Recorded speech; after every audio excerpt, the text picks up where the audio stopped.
Hi everyone, this is Ron Karashkaya with Neowin, and today we're taking a look at the Nubia Red Magic 3S, or just Red Magic 3S.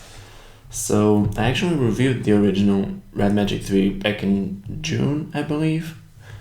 And so there's not a lot of new things about this phone, but it is better than the last one internally. So what we've seen this year is that Qualcomm refreshed the Snapdragon 855 with the 855 Plus, and then we also saw phones adopting UFS 3.0 storage around the middle of the year instead of UFS 2.1. So this Red Magic 3S has those upgrades too. So instead of there is Snapdragon 855, you're gonna have the 855 Plus, and instead of UFS 2.1 storage, you're gonna get UFS 3.0. Aside from that, the phone is mostly the same, so there isn't a lot that's gonna be new here if you saw my review of the Red Magic 3. So we have here the phone. I'll just take a quick look at the box. It's in the box. Just there's an 18-watt charger in here. This is the power adapter, and then there's a cable, if I can get it back in there. An orange reddish sort of cable there. Just 18 watts. It's not anything extraordinary in terms of fast charging, but it is still fast charging. I found that 18 watts is still more than enough most of the time, so that's fine. So for me personally, what happens with this phone here is that when I reviewed the Red Magic 3, I got the model with 8GB of RAM and 128GB of storage. This time Red Magic actually sent me the one with 12GB of RAM and 256GB of storage. So that's gonna be a big improvement there. 8GB is already insane for me. It could hold tasks in memory for forever basically. I never really had any problems with apps closing in the background. So 12GB of RAM is going to be pretty crazy. Another thing that's changed is the color schemes for the phone. So when you got the Red Magic 3, the 8GB model could be in either black or red, and then you had the 12GB model that came in this black camo finish that I hate. I just hate camo patterns on just about anything. And this time they changed it a little bit, so the 8GB model can be either black or silver, and then the 12GB model comes in this cyber shade, which I think is just absolutely beautiful. So the phone is still all metal, and I think this gradient here with the red and the blue is just gorgeous. So it looks blue on camera from what I see, but in real life it looks almost more purplish. Even towards the end here, it looks a little more purplish to my eyes than it does on the camera, but it is definitely a gorgeous finish here. It's not something you see a lot in metal phones too, because most of the phones that have gradients like this, they have glass backs. It's not the case here. It's beautiful, and you can look at the highlights here. They're blue where the phone is red, and then they're red where the phone is blue. So that's really cool. Aside from that, the phone, like I said, is mostly the same. You got the game button, the competitive button, game space button here, which was already on the last one. This is a connector for Red Magic's Magic adapter, so you can snap on an accessory to the back here, and it connects through these pins. And then the accessory has a USB Type-C port, an Ethernet port, and a headphone jack, so you can use it for gaming. And unfortunately, they did not send me the Magic adapter. I would like to try that, but I guess that's gonna have to be another time. There's a SIM card tray there. At the bottom, we got a USB Type-C port. I am not sure what this is because the speakers are front-facing, but this might be for notifications or something. Then here you have the power button, volume rocker. These are the capacitive triggers which you can map to areas on the screen for gaming. We'll get to that in a little bit. And then the headphone jack, which it does still have, even though you can get the Magic adapter with one. This is for regular usage, and the one with the Magic adapter is if you're gaming like that, and that would be an inconvenient place to have the headphones sticking out. So that way you can just plug it into the back with a magic adapter. What's still unique about this phone is, of course, the fact that it has a cooling fan. It's still the only phone, well, now not the only phone, because you have the Red Magic 3, but one of the only phones that has a built-in cooling fan in there. They changed the design of the air intake here. I wonder if that makes for better airflow or if it's only aesthetic, because it used to be just like, I believe, 3 straight lines. Now it has this sort of pattern. Hopefully it does increase airflow. Not that it was bad in the first place, but the more the better. And speaking of that, performance on the Red Magic 3 was amazing. I benchmarked it using Antutu benchmark, and I got the highest score of the phones on the list.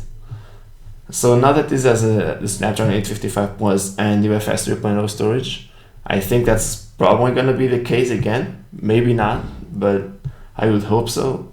The biggest difference there is that now you have the ROG phone on the market, so you might not get to that level, but I'm sure it's still going to be great. And the fan is probably still going to help that performance stay constant for longer. Nubia says the marketing materials are actually the same as for the Red Magic 3 in this regard. So they say that the cooling allows the CPU to run at its max clock speed for 900% longer, and that its average core temperature is going to be about 16 degrees Celsius lower than passively cooled phones. I actually have no way to measure that accurately, but I did benchmark that on the Red Magic 3, the performance, and how it stayed, and really did not degrade a lot over time, so that was pretty impressive. So aside from that, the screen is 90 Hz, so in addition to being massive, of course, it is 90 Hz, it's really smooth. And when I reviewed the Red Magic 3, I actually wasn't sure if I saw a big difference in 90 Hz, because I've never had a really fast phone either way, so I wasn't sure if that was just a performance issue or a performance situation, or if the 90 Hz actually was better. But now that I've actually owned some high-end phones without a 90 Hz display, I can definitely say that this is a lot smoother than 60 Hz. So that's pretty great. And yeah, in terms of software, there's really not a lot to it. It's the exact same thing it's always been, well, since I started reviewing Nubia phones anyway. So it's still a stock Android looking interface there.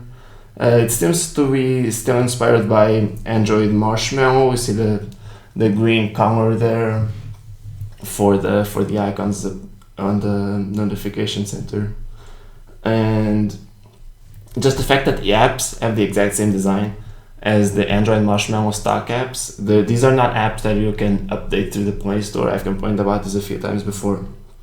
So they just look like the Marshmallow version of Google's apps, which I think is unfortunate, but that's not a huge deal.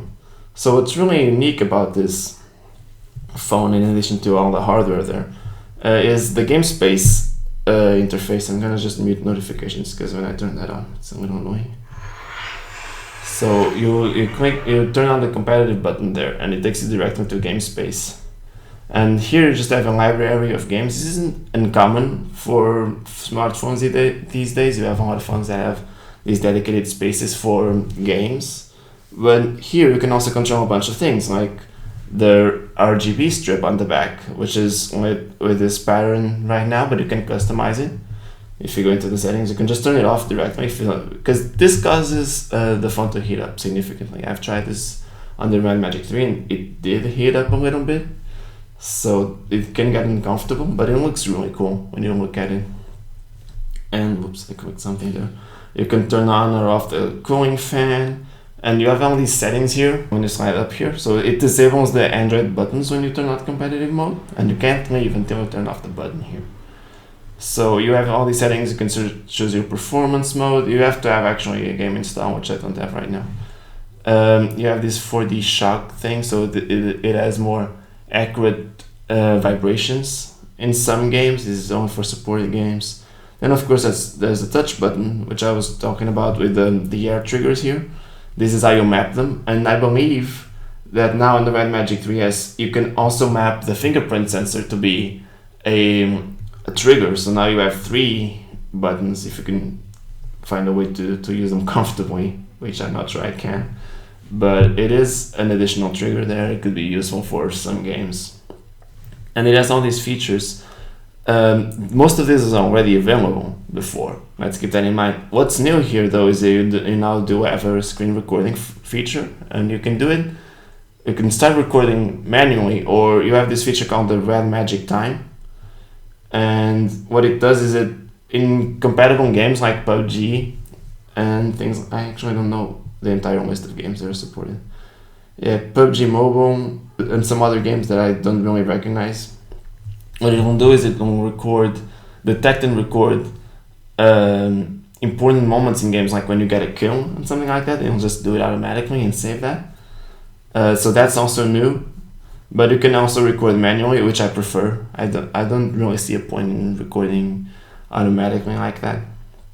But yeah, that's really all there is to this phone. It's very similar to the Red Magic 3, the original Red Magic 3. So in terms of new things, that's really all there is to it. Of course, you still have the RGB strip that you can customize for a bunch of things when you're gaming or when you're getting a call. Oh, some of these are actually new now that I'm looking at it. So you can get RGB effects when you get notifications, which is cool. I actually was not aware of that. I'm pretty sure that's new. I have bad memory right now, but I don't think the 3S did that for notifications. You could do it while it was charging or booting up. Yeah, some of these I recognize, but for notifications and calls, I don't think that used to happen. So that is actually pretty cool. And yeah, you can also turn on the red magic symbol here on the back, though you can't really do too much with it. There's only 2 options. And then of course with the LED strip, you can turn it on for media as well, and you have all these options, some presets. You can also create your custom ones. All of this used to exist already, so it's not new, but it's still cool. But yeah, like I said, it's very similar to the Red Magic 3. If you saw my review of that, this will feel very familiar. We'll just need to see how it performs now with the upgraded processor and the enhanced storage and all of that. But I'm pretty excited to try it out because I already love the first one, the third one, you should say, the Red Magic 3. So I'm pretty excited about this one. If it's even faster than that, that will be pretty interesting. Just one thing to note, this one is actually the same price as the original Red Magic 3, but the 12GB model is $600 instead of $480. Again, that's the same as the Red Magic 3, but it's more expensive than the model I reviewed last time because that one only had 8GB of RAM and 128 of storage. So yeah, that's about it for this video. We'll be doing a review over the next couple of weeks, and I'll see you guys next time.